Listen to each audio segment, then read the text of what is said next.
Bismillahirrahmanirrahim. Assalamualaikum warahmatullahi wabarakatuh. Waalaikumsalam warahmatullahi wabarakatuh. Selamat sore teman-teman para peserta diklat pada sore yang berbahagia ini.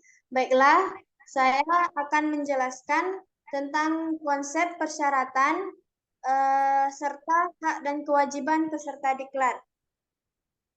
Langsung saja.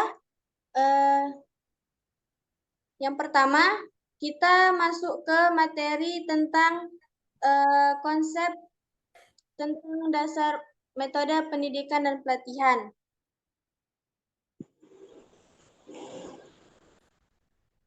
Metode pendidikan dan latihan adalah sebagai cara sistematis yang memberikan deskripsi secara luas serta dapat membuat satu kondisi tertentu dalam penyelenggaraan pendidikan. Untuk latihan guna mendorong peserta dalam mengembangkan aspek kognitif, afektif, dan psikomotorik terhadap penyelesaian tugas dan pekerjaan yang akan dibebankan kepadanya. Selanjutnya, untuk metode serta pengertian dari peserta diklat, yaitu yang pertama, sistem untuk dirancang menyediakan informasi guna mendukung pengambilan keputusan pada kegiatan manajemen dalam suatu organisasi. Untuk metodenya, kita menggunakan 3 metode. Yang pertama yaitu metode magang, yaitu sistem yang paling tua di dunia. Dengan magang mempunyai prinsip umum seperti umum, pada biasanya seperti belajar sambil bekerja atau sebaliknya.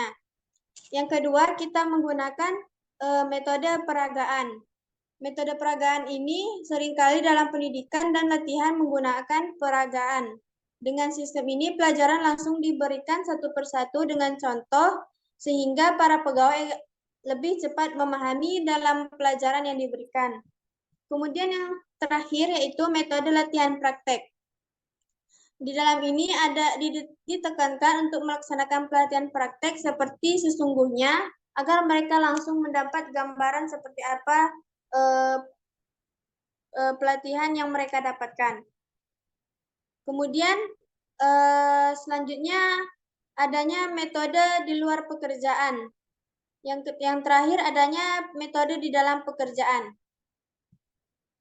Selanjutnya kita akan membahas tentang strategi metode pembelajaran. Yang pertama yaitu strategi untuk menambah pengetahuan. Tujuan dari pelatihan adalah memberikan tambahan pengetahuan dan wawasan kepada peserta. Setelah selesai dari pelatihan, setiap peserta diharapkan semakin luas pengetahuan dan wawasannya. Yang kedua yaitu strategi untuk meningkatkan keterampilan. Jika tujuan pelatihan untuk menambah keterampilan peserta, aktivitas lapangan menjadi landasan sebuah keberhasilan dalam pelatihan. Praktik di lapangan merupakan cara efektif untuk meningkatkan keterampilan karena banyaknya kasus yang akan dihadapi. Kasus aktual atau yang sering terjadi merupakan pembelajaran yang tepat untuk tujuan pelatihan. Yang ketiga atau yang terakhir, kita akan membahas tentang strategi untuk menumbuhkan sikap atau perilaku. Sikap atau perilaku merupakan salah satu parameter yang cukup penting dalam membangun keberhasilan sebuah tim.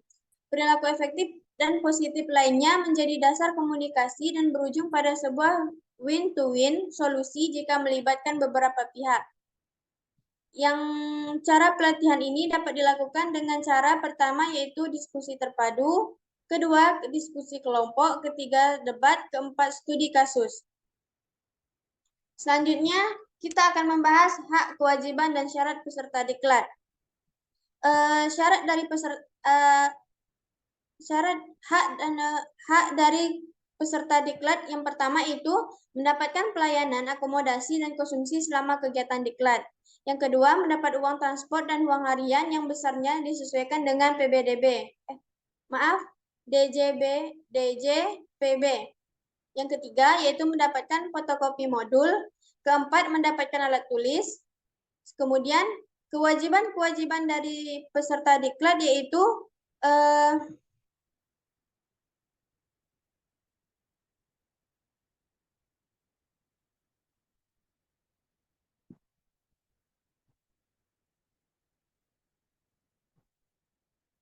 Kemudian untuk selanjutnya dari syarat peserta diklat yang pertama yaitu peserta diklat PIM tingkat 3 adalah PNS atau yang menduduki jabatan struktural eselon 3 yang memiliki persyaratan yang pertama sikap perilaku dan potensi yang meliputi moral yang baik, kemudian yang kedua yaitu usianya maksimal 54 tahun.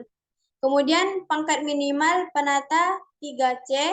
Selanjutnya yang keempat, pendidikan serendah-rendahnya adalah strata 1 atau S1.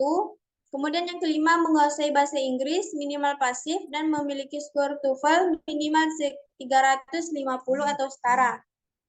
Selanjutnya, lulus tes yang diselenggarakan Pusdiklat, yaitu kelengkapan dan persyaratan yang harus dibawa. Kemudian yang kedua, surat dari pemimpin unit kerja dan pengirim. Yang ketiga, fotokopi surat keputusan terakhir. Keempat, surat keterangan dari dokter. Kelima, pas foto. Keenam, membawa pakaian secukupnya. Ketujuh, fotokopi DP3. Yang terakhir yang kita bahas pada hari ini adalah hak kewajiban tenaga pengajar diklat. Pertama yaitu memahami dan mampu membimbing peserta agar memiliki komitmen, integritas moral dan tanggung jawab profesi. Yang kedua, memahami dan membimbing peserta untuk menegakkan disiplin dan memiliki etos kerja. Yang ketiga, memahami dan mampu menjelaskan tentang masalah sosial, pelayanan sosial, serta kebijakan kesejahteraan sosial dan pekerjaan sosial. Yang keempat yaitu mampu menjelaskan tentang pembangunan sosial, kesejahteraan, dan pelaksanaan sosial. Kemudian untuk syarat menjadi seorang tenaga pengajar diklat, yaitu pertama menguasai materi yang akan dipelajari, yang kedua memiliki kemampuan mengajar secara sistematik, efektif, dan efisien. Kemudian yang terakhir adalah mampu menggunakan metode dan media yang relevan dengan tujuan pembelajaran umum dan tujuan pembelajaran khusus. Mungkin hanya itu yang dapat saya sampaikan, lebih dan kurang saya mohon maaf. Kepada para peserta diklat, ibu-ibu yang ingin bertanya, kami persilahkan. Izin bertanya, Bu. Kepada Ibu Inggia, kami persilahkan. Baik, terima kasih, Bu. Pertanyaan saya, apa yang terjadi jika peserta diklat tidak memenuhi persyaratan diklat? Sekian, terima kasih. Terima kasih kepada Ibu Inggia Nadila. Pertanyaannya tadi, apa yang terjadi jika peserta diklat tidak memenuhi persyaratan diklat?